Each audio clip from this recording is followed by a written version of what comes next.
Եկող տարի Ադրբեջանը ռազմական բյուջեն կավելացնի մոտ 100 միլիոն դոլարով։ Երկիրը, որի հետ ըստ Փաշինյանի այլևս խաղաղություն է լինելու, 2026-ին բյուջեի 21%-ը կծախսի բանակի անվտանգային կառույցների վրա։ Նախորդ տարվա պետական բյուջեով այս ծախսերը կազմել են 3 միլիարդ 390 միլիոն դոլարին համարժեք մանաթ, 6%-ով ավելի 2023-ից։ Սա էլ քիչ է, նույն տարվա մայիսին կառավարությունը լրացուցիչ մոտ 600 միլիոն դոլար է տվել հատուկ նշանակության նախագծերի համար։ Եկող տարվա Ադրբեջանի պաշտպանական բյուջեն 5 միլիարդ 142 միլիոն դոլար է։ Այդ երկրի հիմնական ռազմավարական գործընկերները մնում են Իսրայելը, Թուրքիան եւ Պակիստանը։ Հենց այս օրերին օկուպացված Շուշիում Թուրքիայի զինված ուժերի գլխավոր շտաբի պետին է հանդիպել Ալիևը։ Սելջուկ Բայրակթար Օղլուն ասել է, որ հատկապես ռազմական ոլորտում են իրենց կապերը հաջողությամբ զարգանում։ Ստոկհոլմի խաղաղության ինստիտուտի տվյալով Ադրբեջանն ունի հետևյալ զինված ուժերն ու սպառազինությունը. 126,000 ակտիվ զինծառայող, 300,000 պահեստազոր, 400-ից ավելի տանկ, 90-ից ավելի միավոր համազարգային կրակի ռեակտիվ համակարգ, 30 միավորից ավելի կործանիչ ավիացիա։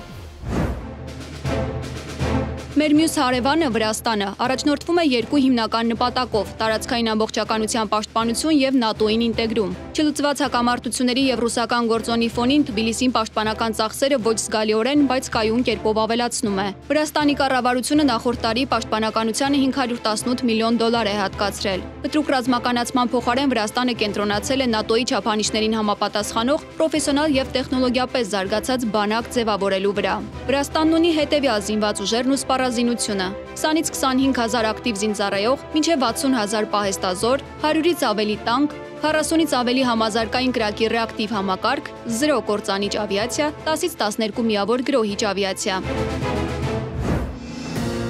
Հայաստանում ռազմական ծախսերը կմնան նույնը, հայտարարել է կառավարության ղեկավարը, պատճառաբանելով, որ այս տարի պաշտպանական ծախսերի կտրուկ աճ է տեղի ունեցել եւ դա հիմնականում պայմանավորված է ըստ Փաշինյանի միջազգային ծրագրերով ձեռքբերումների եւ պարտքի սպասարկման անհրաժեշտություններով։ Բացի այդ, կառավարությունը շրջանառության մեջ դրեց մի նախագիծ, որի ընդունման դեպքում 6 ամսով կկրճատվի պարտադիր զինվորական ծառայության ժամկետը, դառնալով 1.5 տարի։ Նախորդ տարի պաշտպանության նախարարությանը հատկացվել է գրեթե 1.5 միլիարդ դոլար, ինչը մոտ 7.3%-ով ավելի է 2023-ի ցուցանիշից։ Այս տարի այդ թիվը 1 միլիարդ 730 միլիոն դոլար է։ Բաց աղբյուրներով այժմ Ֆրանսիան եւ Հնդկաստանն են Հայաստանի զենքի հիմնական մատակարարները։ 2024-ին Հայաստանը եռակողմ ռազմական համագործակցության ծրագիր է ստորագրել Հունաստանի եւ Կիպրոսի Հանրապետության հետ։ Ըստ Global Firepower վերլուծական կենտրոնի զեկույցի, Հայաստանն ունի հետևյալ սպառազինությունը. 45,000-ից ավելի ակտիվ զինծառայող, 210,000-ից ավելի պահեստազոր, մոտ 110 միավոր տանկ, 145 միավոր համազարգային կրակի ռեակտիվ համակարգ,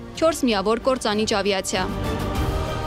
Այսպիսով, երբ նայում ենք մեր հարևանների ռազմական բյուջեի հատկացումներին, նկատելի է, որ 3 տարբեր մոդելներ կան։ Ադրբեջանը շարունակում է հետևողական ռազմականացման քաղաքականությունը։ Վրաստանը որդեգրել է զուսպ մոտեցում, շեշտը դնելով ՆԱՏՕ-ի չափանիշներով բանակ ունենալու վրա։ Իսկ Հայաստանն այժմ ավանդական զինված ուժերը պրոֆեսիոնալ ռելսերի վրա տեղափոխելու գործընթացում է, զուսպ սպառազինվելով եւ ժամկետային ծառայությունը համադրելով պայմանագրայինի հետ։